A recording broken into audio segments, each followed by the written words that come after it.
Welonu malum au chami kucha eze mmili malugo. Yema osisi na-enwere mgbọrọgwụ bụ osisi na-adịghị ndụ. A tree that has no roots is equal as a dead tree. Yema ma ọbịa m n'uche nkwuo n'ọnụ. Na ana m agwa ndị mmadụ na amamife abụkwanụ na onge makasị eme. Knowledge is not just about accumulating facts and figures.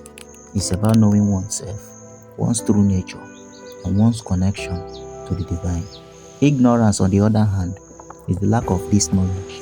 It is the state of being deluded about who we are and our place in the universe. In the spiritual journey, as I may say, knowledge is essential for liberation. It is the light that dispels the darkness of ignorance.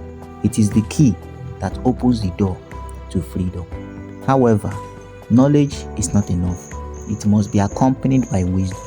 Wisdom is the ability to use knowledge in a way that is beneficial to oneself and others. It is the ability to see the bigger picture and to act in accordance with the highest truth.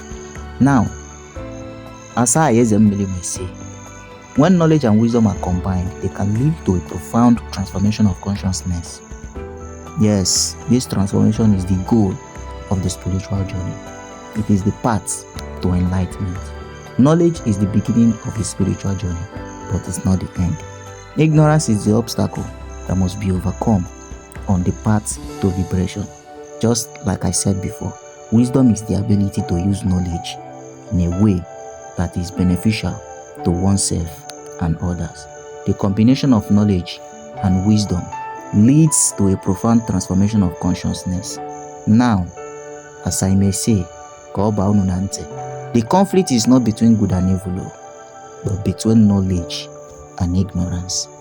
So, notice, our injuries are not our fault, but our healing is our responsibility. Onolokalibia, eno ekalibegi, udo dilunu, omunam no munam, kambia kwane.